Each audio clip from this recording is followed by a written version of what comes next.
If someone had told me 5 years ago that Melissa would one day sell herself for money, I would have laughed. Not because I thought she was incapable of deceit, but because I believed in us, in her. In the late nights on the couch watching documentaries, in the silly notes on the fridge, in the way she'd lean her head on my shoulder during car rides. Now I sit here staring at a printed bank statement that says otherwise. $10,000, Rainfall Holdings, recurring monthly transfer, no memo, no invoice, no service line, just a number. Clean, sterile, and cold, like a contract. My name is Daniel Walker. I'm 36 years old, a senior software engineer based in Chicago. I build back-end systems for a fintech company, the kind of job people think is boring until they realize I make low six figures and never have to talk to anyone before 10 a.m. My wife, Melissa, is 34. And if you ask any of our friends, she's the star of the marriage. She works in PR, specifically for venture capital firms and tech startups. You've probably seen her featured in panels about women in tech or narrative design for emerging founders. She's got this way of making people listen, and when she walks into a room, she owns it. Heels, sharp blazers, a perfect espresso smile. Everyone remembers Melissa Walker. We met at a coffee shop in Wicker Park 9 years ago. She corrected the barista for mispronouncing a Peruvian roast, and then apologized by buying my drink. That was Melissa. Assertive, self-aware, and oddly generous in the ways that didn't cost her too much. We married 3 years later. By then, we were what people called a power couple. Melissa landed a job at a VC firm managing PR campaigns for hot new startups. I had just gotten promoted to lead engineer. We bought a sleek condo in Lincoln Park with big windows, heated floors, and a ridiculous view of the city skyline. There was a walk-in closet Melissa turned into a vanity studio, and a spare room I claimed as my gaming den. Even our fights were aesthetic, silent, efficient, and resolved with wine and Spotify playlists. People envied us, and in truth, I kinda liked that. We had a rule early on: never let money get between us. We kept separate accounts, split bills proportionally, and had a joint fund for vacations. No prying, no policing. Total freedom. Total trust. At least, I thought it was trust. That Melissa worked a lot, especially after 2020. As the tech scene exploded, she was flooded with clients. AI startups, blockchain platforms, edgy founder cults trying to look human. She thrived in chaos. She'd fly to New York on Monday, pitch a Series A announcement by Wednesday, and still be back by Friday for wine night. I never questioned her hustle. She was transparent with her calendar. She'd text photos of her flights, quick snaps of hotel rooms, a glass of wine by the window. We'd call every night. Sometimes the calls were short. Sometimes I fell asleep with the phone still on. But I never doubted her. I never even checked her location. In hindsight, maybe I should have. We didn't have kids. It wasn't a decision we mourned. We just never felt the need. We were travelers, not nesters. On weekends, we'd drive to Wisconsin or book last-minute flights to Montreal. Our marriage wasn't traditional, but it worked. It worked until it didn't. It started subtly, the kind of changes you'd dismiss as growing older. Melissa began dressing sharper, not sexier, just higher tier. Her wardrobe upgraded from Zara and Banana Republic to labels I didn't recognize. The Row, Altusara, Proenza Schooler. I didn't mind. She looked amazing. She always did. I figured she had a big client and wanted to impress. Then came the tech. The newest iPhone every year. A MacBook she replaced, even when her old one worked fine. An electric BMW, she said, was leased through a client retainer package. Sounded weird. But again, she was in PR. Maybe that was normal in her world. She didn't act distant. If anything, she seemed more affectionate. More light. As if a weight had lifted. I assumed it was career success. She'd laugh at my dumb jokes again. Initiate sex more often. bring me rare coffee beans from every city she visited, but something always felt timed, as if she was fulfilling an emotional contract. Still, I convinced myself it was just me being insecure. Melissa had never given me a reason to doubt her. Never. Until the day I borrowed her iPad. It was a Sunday morning. She was in the shower. I needed to review a code snippet my coworker had sent. My laptop was dead. Her iPad was on the counter. As I opened Safari, the tab loaded a Chase business account. Not hers, not the personal one I knew. This one had the name Rainfall Holdings LLC. At first I thought it must be a client's account she's managing PR for, but then I saw the transaction history. Monthly deposits from the same source, Asher Lynn, always on the first, always $10,000, clean, repetitive, digital clockwork. Melissa exited the shower and saw me holding the iPad. She froze, just half a second. But I saw it. Her smile didn't reach her eyes. I asked, "Hey, what's Rainfall Holdings?" She dried her hair. "Oh, that? Just a client's shell company. You know how they are." I nodded. $10,000 per month for what, though? She paused. Retainer fee, ongoing advisory work, mostly strategy. She kissed my cheek and walked off. I watched her leave, towel on head, humming Bon Iver. My stomach twisted. Something in her tone didn't match the rhythm of her steps. That Sunday night, I couldn't sleep. I kept thinking about the name, Rainfall Holdings. It sounded like one of those fake companies criminals use in movies. Faceless, safe, untraceable. But I wasn't some jealous husband going through his wife's stuff. I was a systems engineer with 14 years of experience in back-end traceability and information flow. This wasn't about suspicion. It was about patterns. And something about that $10,000 a month pattern didn't sit right. So I did what any good engineer would do. I opened the code. The next day, while Melissa was on a client call in her home office, I ran a basic query on our home network logs. I checked every device that had connected to our Wi-Fi in the past 6 months. Her laptop, her iPad, her phone. I wasn't trying to break in, just observe usage. From there, I built a profile. VPN usage increased drastically in the past 4 months. Her IP log showed encrypted outbound traffic every Saturday morning between 8 and 9 a.m. The domain most often accessed during those hours? A private Proton Mail inbox. The recipient IPs? One of them pinged consistently from Palo Alto. San Francisco. She'd told me she was consulting with a startup there, but I never saw any paperwork, no contracts, no NDAs, no pitch decks, just vague references to founder workshops and investor positioning. I Googled Rainfall Holdings LLC. Nothing on Crunchbase, nothing on LinkedIn, no staff page, no website, just a small Delaware incorporation tied to a holding trust called LIN Global Assets. And there it was, Asher Lynn. Even if you don't work in tech, you've probably heard of him. CEO of Threadloop, a data aggregation platform that claimed to use AI to predict human intent. He was once labeled the new Steve Jobs by Fast Company. All turtlenecks, minimalist branding, mysterious quotes in interviews. Half the VCs I knew called him a genius. The other half called him a manipulative cult leader. He was 41, unmarried, worth $700 million. I remembered Melissa had met him once at a VC conference in Austin last year. She posted a photo on Instagram of the two of them in front of a minimalist neon sign that read, "The future is frictionless." He had his arm loosely around her waist. Her caption read, "Great minds, greater intentions." At the time, I didn't think anything of it. Now I couldn't stop seeing his hand. The next night, while Melissa was out at a late meeting, I waited until 10 p.m. Her laptop was still on the desk. I hesitated. But she'd hesitated too. When I asked about Rainfall, I opened the lid. The first thing I saw was a password manager prompt. She'd recently changed all her passwords, everything. Google, Slack, Dropbox, even her Notes app.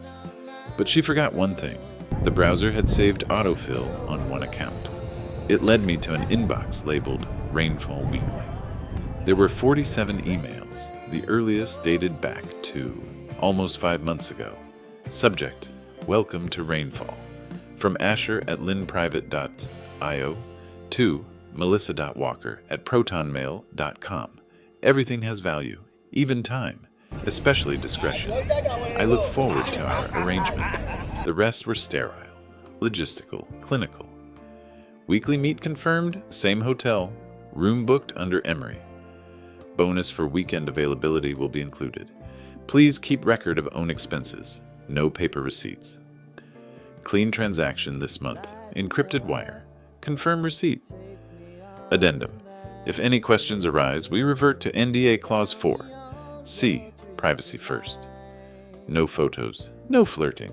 No emotional language. Just a system. Just a business. I felt sick. Not because I didn't understand what was happening, but because I did. This wasn't an affair. It was an arrangement. A contractual relationship disguised under layers of corporate PR. Melissa hadn't cheated. She'd outsourced fidelity to a wealthier client with discretion clauses, and she was making more from him per month than I did in half a year. The next morning, I didn't confront her. I made coffee. She smiled, kissed my cheek, and asked if I wanted to do sushi Friday.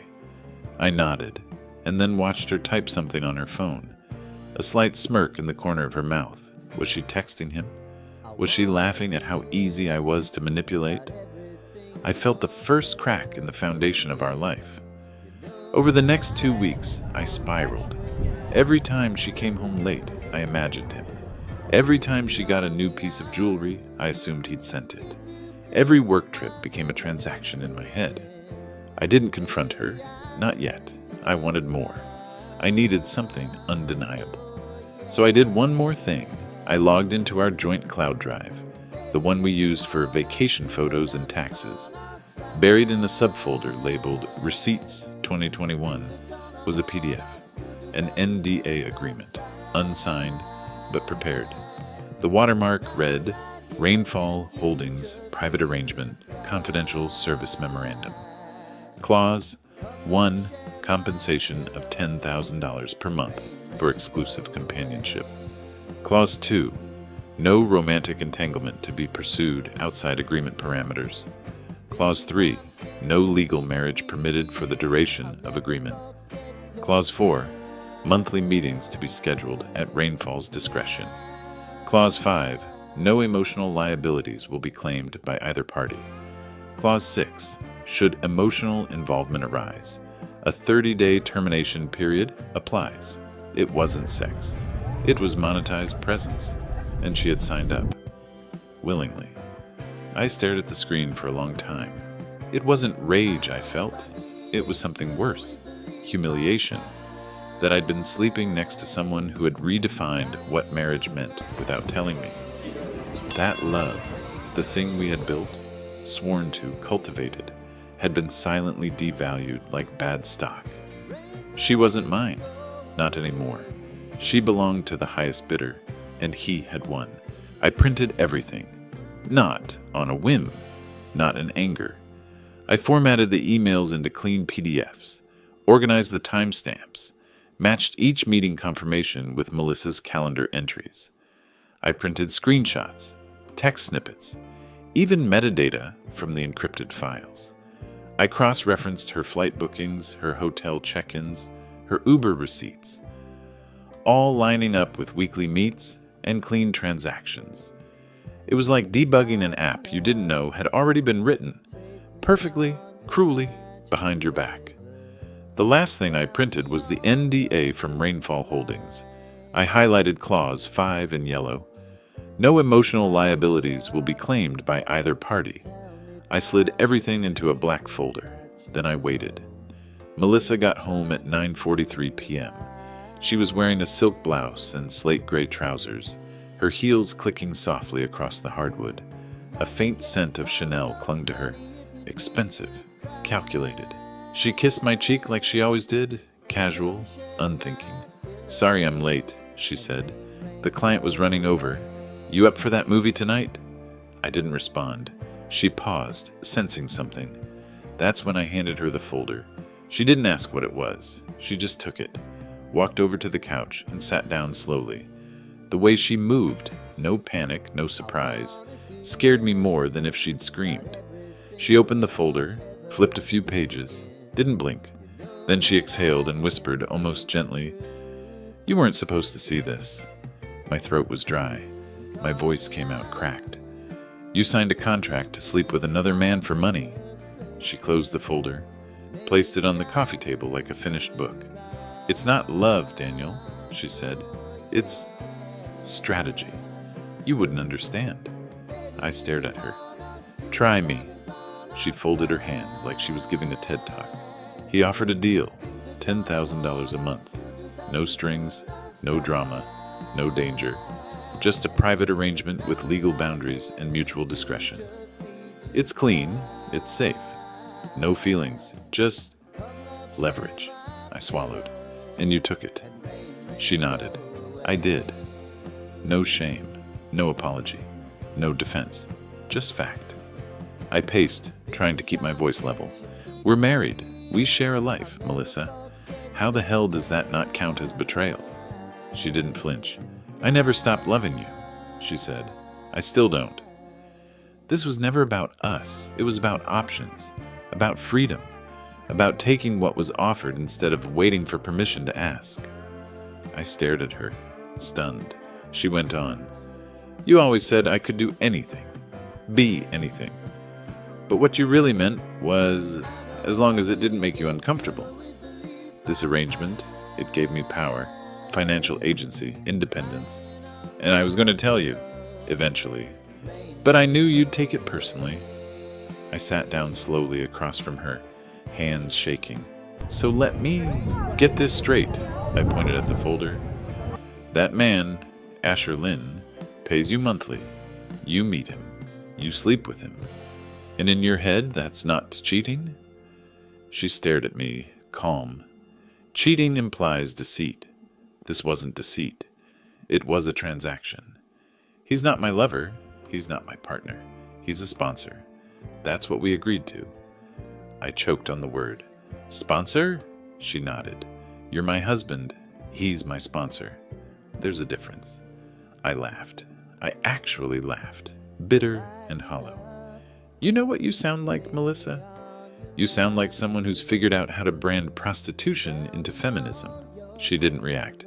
"Call it whatever you want. But I was in control. And in this world, that's rare." My voice dropped. "And me? What was I in all this?" She looked at me for a long time, then said softly, "You were the life I didn't want to lose. The version of me that still believed in weekends and wine and couches. But he was the version of me that never needed permission."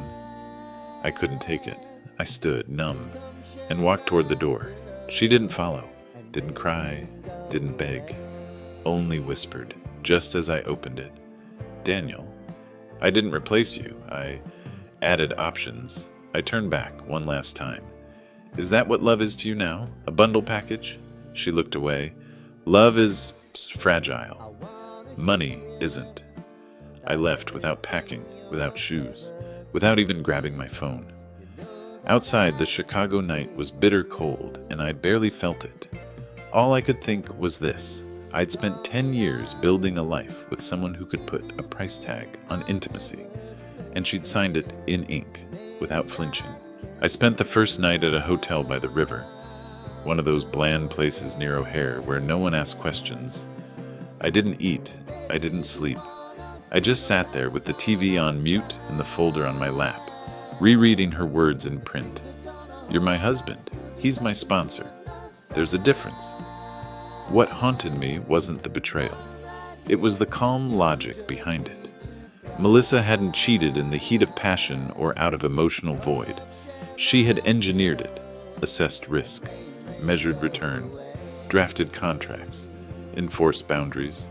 She didn't lose control. She sold it. The next morning, I called a divorce attorney, not just any attorney, Hub, the kind who handled high-asset tech couples and knew how to read between legal lines. I told her the truth, She didn't flinch. "This isn't the first time I've heard of arrangements like this," she said, "but it's rare when the husband finds out and fights back." Apparently, Melissa's deal, as despicable as it was, wasn't illegal. They were two consenting adults.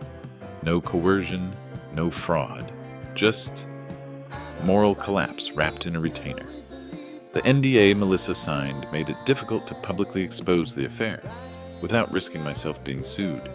She can argue breach of privacy, my attorney warned, especially if the arrangement includes confidentiality clauses. Be careful with anything you publish or share. In other words, she had structured her betrayal with legal insulation. Even now, she was one step ahead of me. 3 months passed in silence. We exchanged emails through our lawyers. No apologies, no reconciliation attempts. Melissa didn't contest the divorce, but she did fight for the condo. Her justification? I earned more. I contributed to the lifestyle. The condo reflects my success as much as the marriage. I didn't have the strength to fight back. I signed the papers. She got the condo. I got clarity. The worst part wasn't losing her. It was questioning everything we ever were. Was our marriage ever real? Were our nights on the couch just filler between transactions? Had I been nothing more than a default option? The safe harbor she used until a more profitable storm arrived? I spiraled, stopped coding, skipped work, ignored calls from friends. I deleted our photos, only to find backups in cloud folders I forgot existed. Every image felt like a lie, a snapshot of someone who didn't exist anymore. 6 months after the divorce, I started writing, not for revenge, not for pity, but because silence had become unbearable. I created a blog, anonymous, stripped of names. I called it Arranged: The Economics of Betrayal. I wrote 1 post a week. Each one told a story, mine, yes, but also stories of others I began to connect with. Husbands, wives, partners who had been collateral in someone else's pursuit of power, pleasure, or profit. The blog went viral, not because it was shocking, but because it was uncomfortably familiar. Turns out, I wasn't alone. There were others, dozens, hundreds, who had lived through arrangements dressed as autonomy. People who were told that love had terms and conditions. One morning, almost a year later, I received an email. No subject, no greeting, just one line. He ended the contract, no explanation. 30-day clause enforced. The sender? melissa.walker@protonmail.com. She didn't ask how I was, didn't say she regretted it, didn't say sorry. Just notified me, like a quarterly report, that her sponsorship had expired. I didn't reply, not because I hated her, but because for the first time since this all began, I finally felt free, not just from her, but from the version of myself that needed her, the man who believed that love was unconditional, even when it came wrapped in red flags. Now, when people ask if I still believe in marriage, I say yes, but not in marriages where intimacy is outsourced and feelings are footnoted. Melissa once said money wasn't the problem. Dependency was. She was wrong. It wasn't dependency that killed us. It was valuation. She put a price on loyalty. And then she signed the dotted line. 1 year. That's how long it took me to find a version of peace.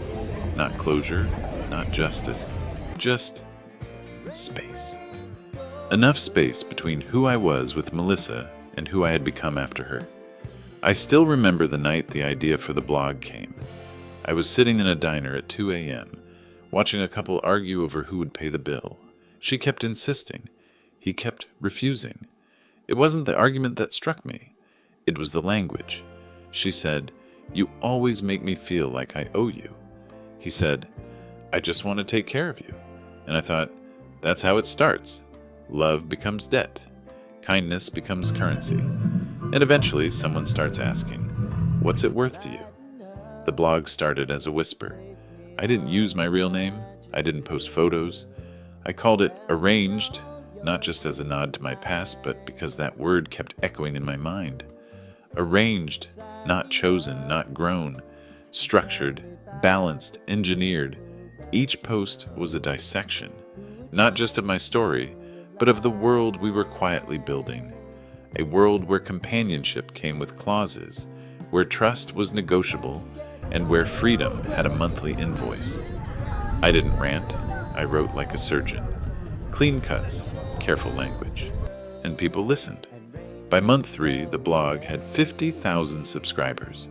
Men wrote in saying they discovered their wives were content creators with private paywalls.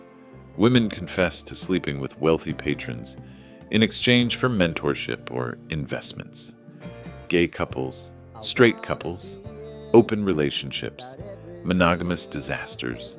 It wasn't about sex, it was about value, about how intimacy had become the last asset class, and how some were buying, while others didn't even know they were for sale. People started calling me the economist of emotion. Vice wanted an interview. I declined. Someone offered me $5,000 to ghostwrite a memoir. I ignored it. Because for me, this wasn't about monetization, it was about witnessing. Writing gave shape to the shame I couldn't name before. It turned my humiliation into knowledge, my loss into language. And then came the final post. I waited until the 1-year anniversary of the divorce. I titled it, Love Indexed. Here's how it ended. She said love can't buy freedom, but she sold herself to afford it. I never knew that one day love would come with a price tag. But maybe it always did. We just never thought to look at the fine print. I don't hate her. I just finally understand her. And that's scarier than hating will ever be. The post exploded. People quoted it on Twitter, printed it out, read it in videos. Some called me brave. Some called me bitter. I wasn't either. I was just honest. 3 days later, I got an email. No subject, no greeting, no signature. Just 7 words. Asher dumped me. No renewal, no explanation. Followed by one more line. Maybe it was business for him too. I stared at it for a long time, not because I wanted to reply, but because for the first time, I realized Melissa had written something without control. No PR spin, no defense, no justification, just a single admission that maybe, in the end, she had been outplayed in the very system she thought she'd mastered. I didn't write back, but I did close my laptop and go outside. The night was cold. The wind hit my skin like a reminder that I was still alive. That life, unlike love, didn't need to be perfect. It just needed to move forward. I walked to the lake. No music, no phone, just me. And for the first time in a long time, I said it out loud. You were my whole world once, but the world is bigger now.